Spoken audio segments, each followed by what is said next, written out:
One thing we all must have in common is the ability and desire to seize opportunity. In life, opportunities come, and when you take them, they lead you down new paths. If you know Robert Frost's poem, The Road Not Taken, you understand that sometimes you have to go down paths that no one else has gone. Now we hear from someone who did just that. He started making his friends laugh, and then someone said, you should do a comic and put it online.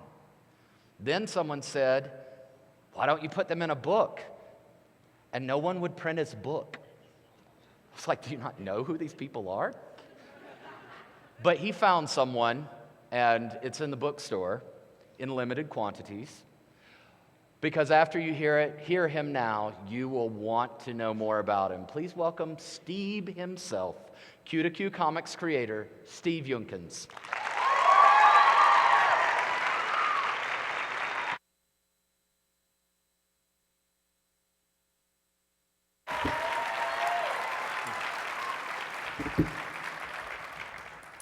Hi, how's it going?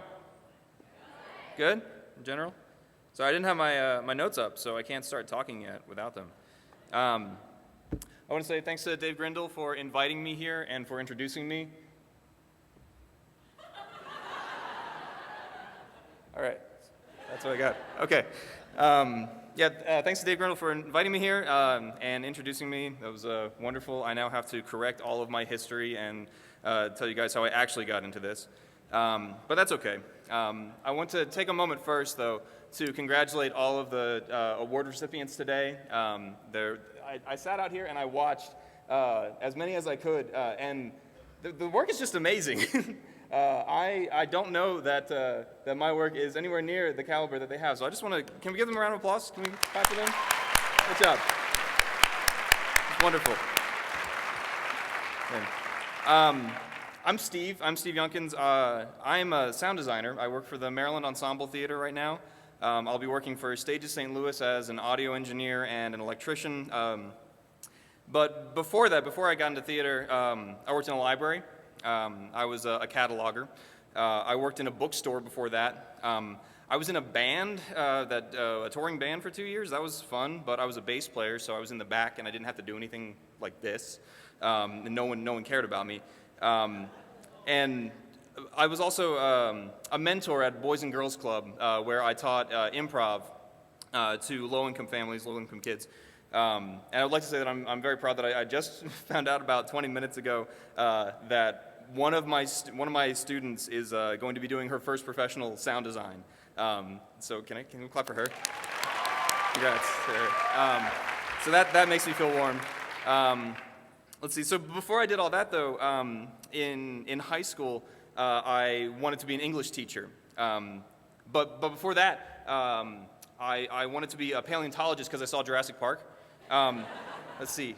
And before that, I think I was maybe 5 years old, and I wanted to be a steam shovel. So I'm glad that didn't pan out. Right. But yeah, so theater wasn't always something that I wanted to do. But there's one thing that I really have been doing, even since I wanted to be a steam shovel, that I've been making comics. That I do these no matter what job I'm doing. I did a comic about the library. I did comics all through high school about me and my friends.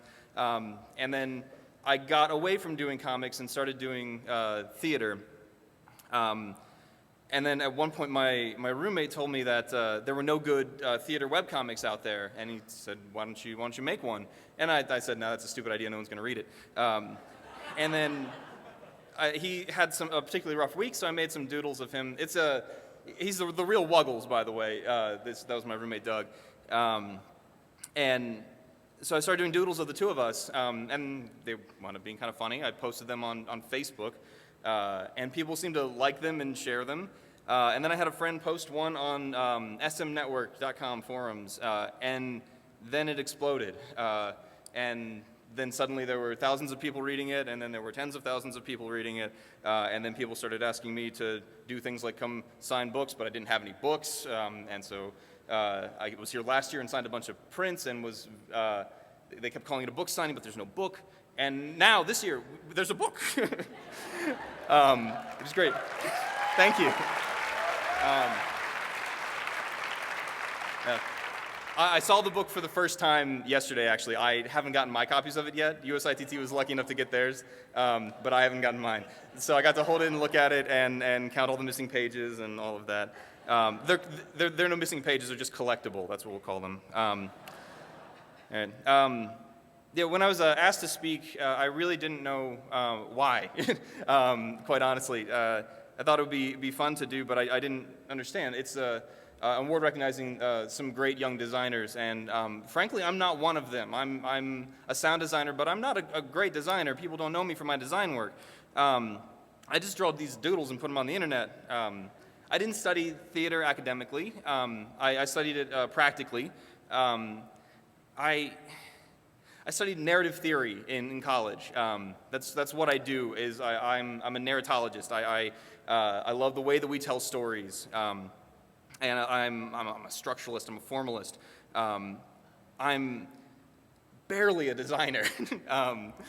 That I've done a number of them, but it's like I'm just constantly in awe of all of the people out here doing such wonderful work. And it's the people that got the awards, but it's also everyone else out here. Everyone. I see people's resumes, and I'm just floored by how great the work is that you're all doing. Give yourselves a round of applause. Jeez, come on. Yeah, so I didn't know really why I was being asked to do it, so I thought, what can I offer? And I'm a storyteller. I can tell stories. And sometimes they're 3 panels long, and they're these micro-narrative comics, and sometimes my designs are, they tell stories themselves. But what I'm up here to do, I'm going to tell you a series of stories about how, like, my early designs and how I got into theater and how I started really making comics, and the risks that I had to take and accept to do them. I was worried when I first published the comic that, because I was very mercenary about my work. I studied English and then kind of got slid into theater because I had an audio background and got a couple of jobs doing that. And I was always very worried when I started the comic that everyone was going to find out that I'm not a theater person, that I'm an audio guy, but I'm a live sound guy. I'm not a theater person. And Doug slapped me across the face, and then he told me, no, what's going to happen is you're going to find out that you are a theater person. You've been a theater person.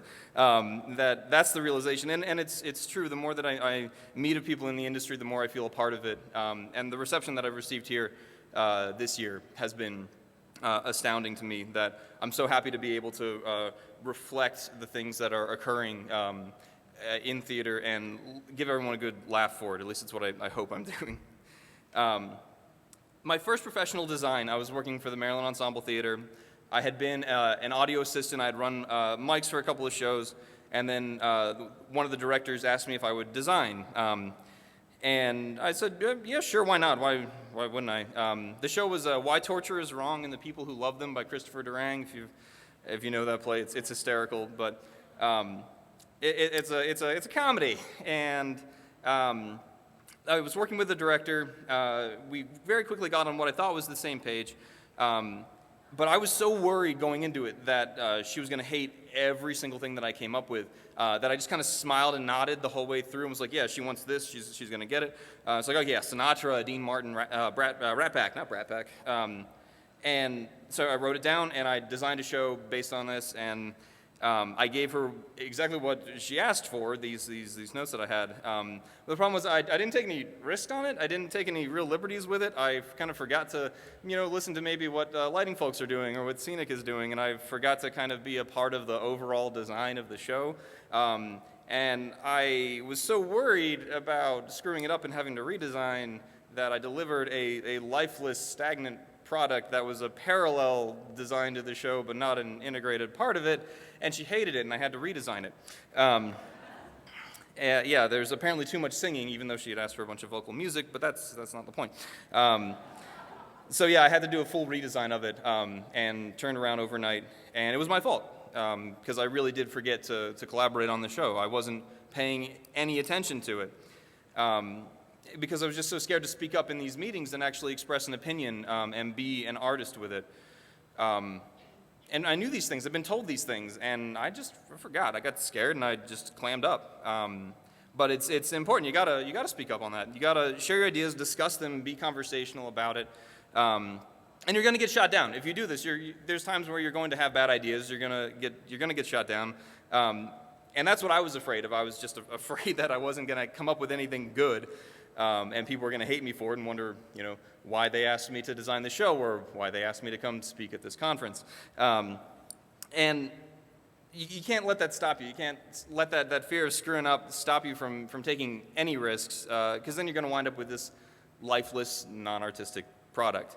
Honestly, if I let that fear get in my way anymore, see, I learned that lesson. I kind of stopped it. If I let that fear get in my way, I wouldn't be publishing these comics, because I publish 3 times a week, and every single piece that I make and put out there, anything that we make, any piece that anyone designs, any sound design, any set design, anything that you do that goes out there for consumption is a risk of ridicule, of embarrassment, but it's also the risk for praise and attention and acceptance. And so you have to take that risk.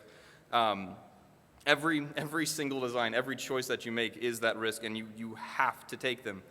I used to get tons of complaints about the comic every day. People would email me and accuse me of all sorts of things, from destroying the foundation of the entire theater industry to, I'm serious, to perpetuating the worst possible stereotypes, to promoting an us versus them dichotomy. That one might be true. And just generally telling me that I'm doing harm to the industry with this. But so I open myself up every week to the possibility that somebody's going to get mad at something I've published and send me a nasty email. But I don't do it. If I can be frank, I don't do it for everyone. I don't do it for you. I don't do it for the large audience. The comics are mostly my catharsis, that I'm doing them for me so that I don't freak out during tech weeks and so that I don't get too upset or take things entirely too seriously. I just want to make a product that's relatable, that's honest, that you guys might like maybe, but it's me. It's my release, my art. But I kind of want to make people laugh too. I like that part. But I mean, we as an industry, we try to take our jobs very seriously, and we should. But we can also fall victim to taking it too seriously. And sometimes we get a little hot-headed. Maybe during Tech Week things aren't quite going right, and it becomes necessary for us to take a step back and be able to look at it objectively and reflect on it and laugh at maybe how absurd the work that we're doing is. Let's see. I do a lot of field recording and live sound and Foley. It's kind of my thing. And I have sat there for hours squishing wet peanut butter in my hands and recording it and trying to get just the right sound and just the right. And that's ridiculous. That is absurd. And I get paid to do that. But if I'm running console, if I'm mixing a show, my job is important, but it's probably not life and death. No one's probably going to die if I screw up. I'm gonna do the job, and I'm gonna take it as seriously as I can. But if it comes down to life and death, it's not going to be on me. I have a really good mentor at Stages St. Louis. His name's Matt Koch. He's an ex-Marine and a sound designer and a very talented engineer. And he's taught me an awful lot in the short time that I've known him. But he has a saying: whenever things are getting like really tense in the booth, he will either turn to the musical director or to me, and he will remind us that we're not fighting the enemy. We don't have to take this hill. We're making musical theater in Missouri. That's what we're doing. So just pull it back. The first show that I worked on for them was The Full Monty, which is a fun show, sort of. It's actually it's a terrible show. But it was my first gig in this new space, working on a new console, one that I'd had about a week to get familiar with. And it was my first time running the show solo. And show opens, first scene goes perfect. I was so pleased with it. And then in the second scene, we had these huge metal doors that slid open. And then suddenly 15 people start screaming. That's supposed to happen. That's on stage. 15 people screaming. What was not supposed to happen was crippling feedback the instant the doors open and people started screaming. And so I'm sitting there on the console, and I do what any engineer would do, and I panic. For just a second, for an instant. And then I start fixing the problem. I had about one scene to figure out who was causing it and why. Again, 15 people shouting all at once. I have to isolate who it is. And it takes me about the whole scene to do it. And then figure out why it was going wrong. It took me a minute to figure out that one of the actors had been routed through the stage monitor. I don't know whose fault that was. It was a new console. Yeah, Sense on Fader will kill you every time. Somebody got that. Yeah. All right. Yeah, so then it took me about another minute to fully restore everything that I had slammed down trying to fix the problem and panicking. And then the rest of Act 1 was solid, that I felt pretty good. I recovered from it. I was no longer freaking out and managed to actually do the show. And then intermission comes. And I go outside, out the stage door, and I'm just trying to catch my breath, really. And the director shows up next to me. And just kind of saddles up next to me against the wall and is, "Oh God, what happened there? Everything is ruined," and then starts dropping this gloom and doom speech on me about not just what happened there, the problem, that I fixed, but about every single issue that had happened for the audio department that entire show, and laid it right on top of me. And that's, one, it's bad for me with my own anxieties, beating myself up for screwing this show up, and now I'm suddenly worrying about every single problem that has happened to this entire department during this entire run.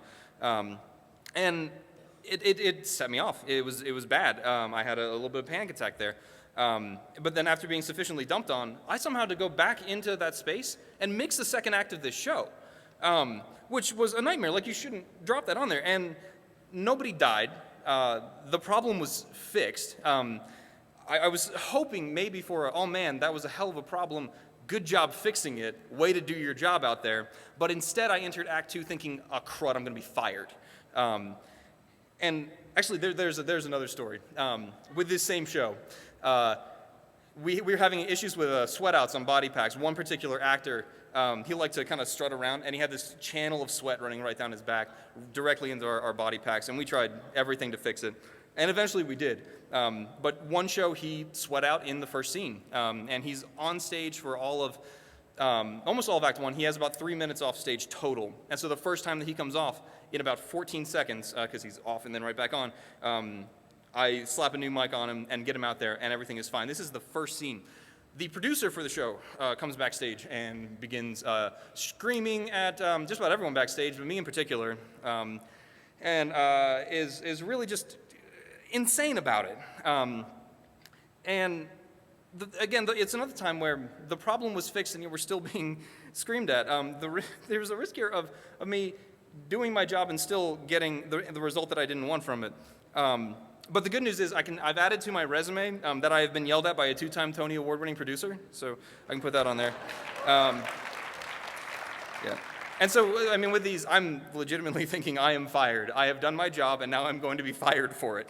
But I wasn't. The sound designer, the production manager, and the assistant production manager, they had an entire meeting about this, about the problems for the audio department. Every head of department was there, and I was not invited.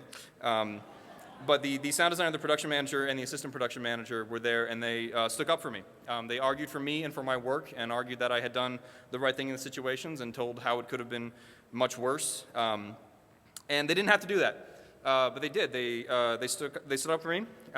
They could have tossed me under the bus, and they chose instead to take a risk on me. I was the little guy. I'm the A1 on this show, or A2 on the show, stepping in as an A1, and they really.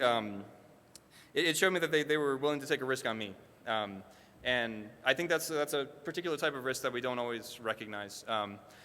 That there are others that are putting themselves out there for you. And it's important for us to recognize that and appreciate it. It's our job to seize the opportunities that they give us. Especially, this is specifically for the young folks in the audience, the people that are beginning, that are down there, like, You're getting a job because somebody else is risking something for you. And so make sure that you work hard, that you put the time in, that you make sure that those risks pay off. Not just for you, not just for them, but for our art, for our industry. You're I'm sorry. I get worked up. Yeah, okay. Here's the thing. We're going to screw up. Like everyone, you're going to screw up. The trick is being calm enough to fix it, to know enough about your craft, to know how to fix it, knowing enough, learning enough from it to not screw up the same way. Because I guarantee you that the next time I mix that show, I double-checked, triple-checked to make sure that I wasn't routing the lead through the monitors on stage. And